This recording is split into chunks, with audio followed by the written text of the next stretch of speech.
Well, today's, it snowed last night. Nothing major, probably 4 or 5 inches. And now it's sort of like this light drizzly stuff, which is going to make ice.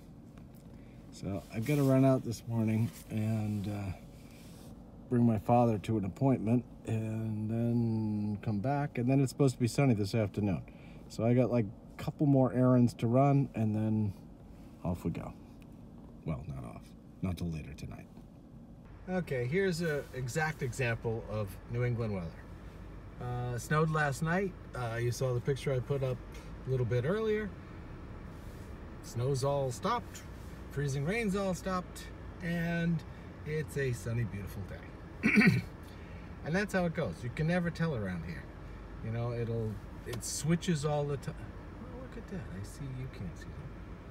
The squirrel tracks in the barn. Huh, little buggers up there.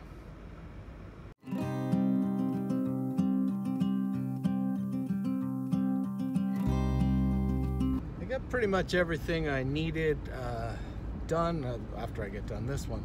And then, you know, this afternoon I've got packing and everything. Mostly, I'm sure it must be really interesting to the TSA guys if they go through the checked suitcase and they're like, what is all this?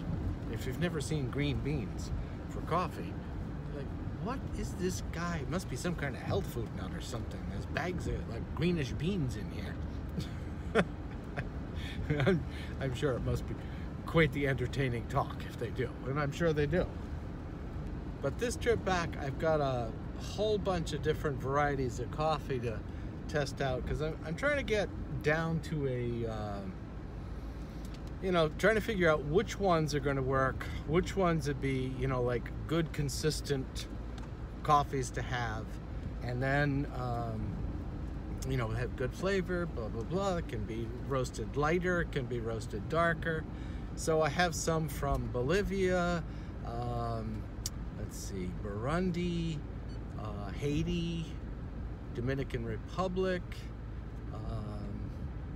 Colombia. Yeah. So I've got what, 1, 2, 3, 4. I've got 8 different varieties.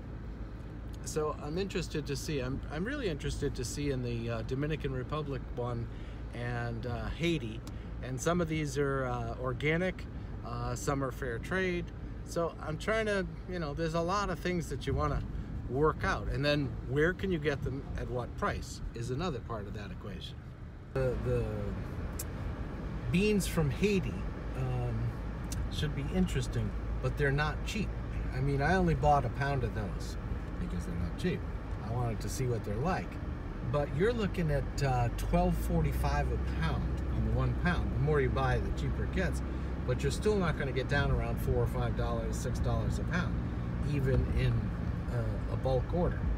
So that's going to have to be, if it's a good coffee, it'd have to be a specialty, you know, something that you only do a little bit here and there, limited production. Another thing that I hadn't contemplated, but you know, the guy I had a meeting with yesterday pointed this out, and it makes perfect sense. I've never been a decaf drinker. I don't think I've had decaf once in my life, but a lot of people do drink decaf. So he said, you know, I'd strongly suggest you to have a decaf coffee in the mix of what you're going to do, because there's, you know, a fair amount of people who want to have a fresh roasted decaf coffee that I hadn't contemplated on. I hadn't even thought of that, to be honest. So, you know, that was just one of the things that I learned yesterday. I'm sure, you know, he's done this for so many years and everything that he's a wealth of information, and that's, like I've said before, that's why I want to work with somebody like that. So when I do have a question and I'm supporting them, they'll be supporting me with helping to grow my business so I can help in their business.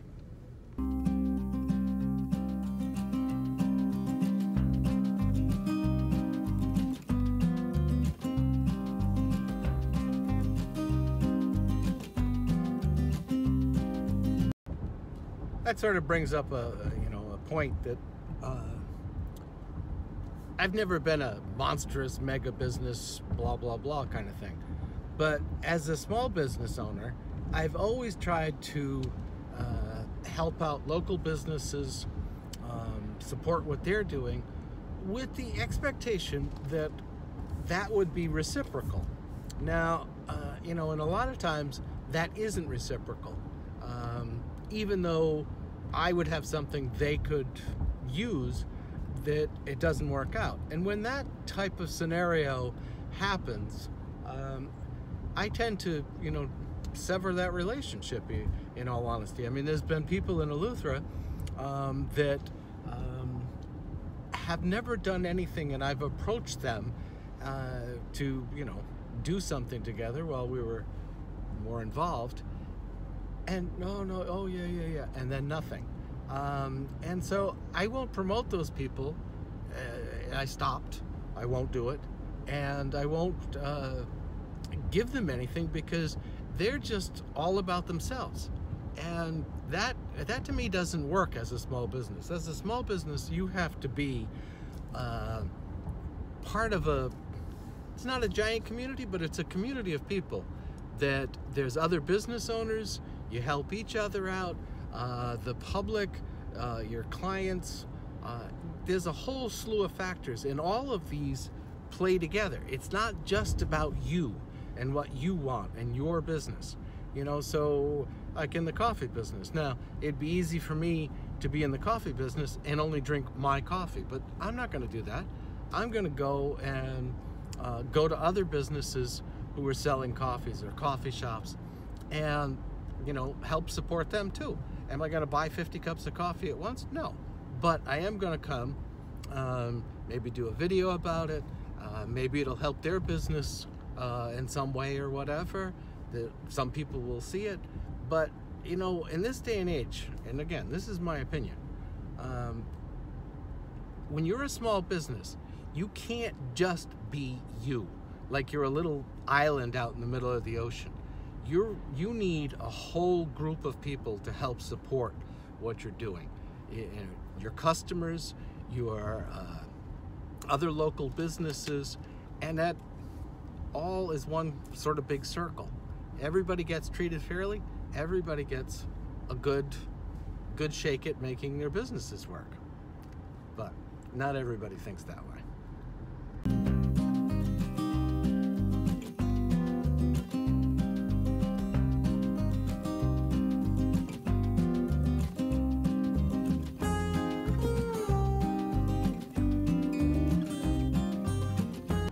That aspect of, you know, businesses helping out not only their customers and things like that, but each other's businesses, you know, as far as Eleuthera, that's always been a very frustrating thing for me, because so many of the businesses, not all, but a very high percentage of the businesses are all about me. You know, it's that Bahamian saying, me, mine, I, me, mine.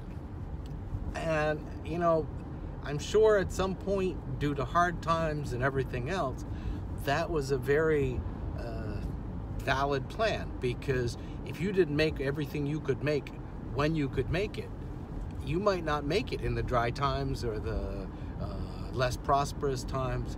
But that tradition of being the business owner and I, me, mine, everything's about me, still continues very strongly there. I mean, as a visitor, no, you wouldn't see that. You wouldn't know that. But when you're down there for, you know, years like we have been, you see all these things, and you talk to all these people, and you understand a lot different perspective than when you're just coming down there for a visit.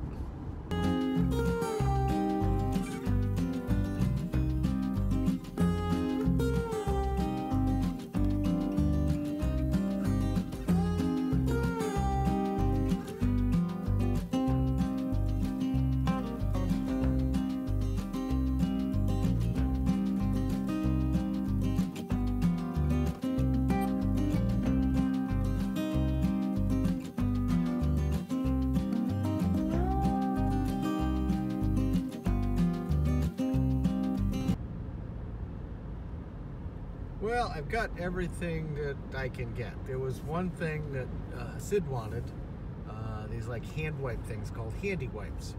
And I looked at Walmart, I looked at Rite Aid, I went to Market Basket, I looked all over, and I couldn't find any creature. So, as a substitute prize, I got some 3 different kinds of cheeses to bring back. I know, it's not exactly the same thing. But I realized, we could use some of that cheese. I remember being a little low.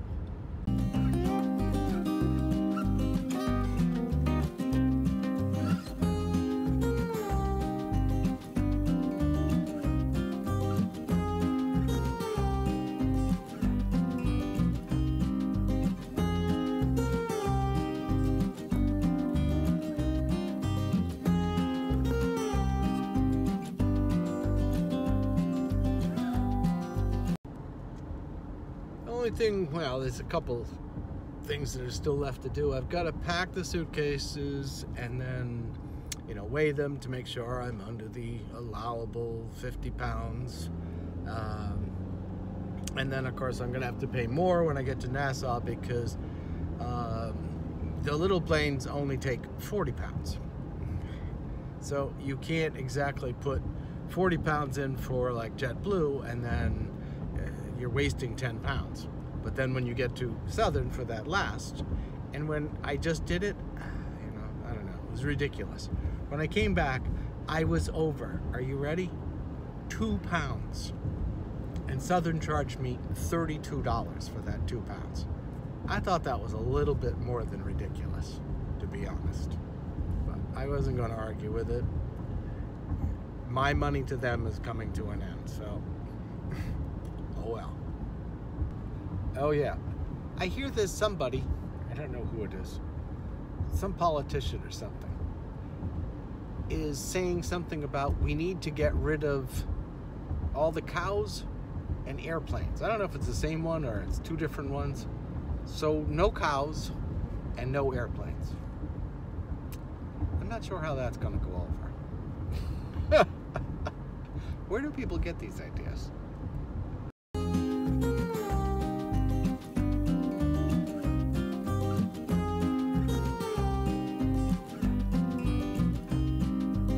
You get up at like 1 o'clock in the morning, you leave here 2:30, you take a bus for 2 hours to Boston, you get to Boston around 5:30, you go through all that fun TSA, blah blah blah blah, and then the plane leaves at 7:30, you're there around 11, then you hang out in the wonderful Linden Pendling International Airport in Nassau till depending on when they leave, sometime between 3 and 5, shall we say.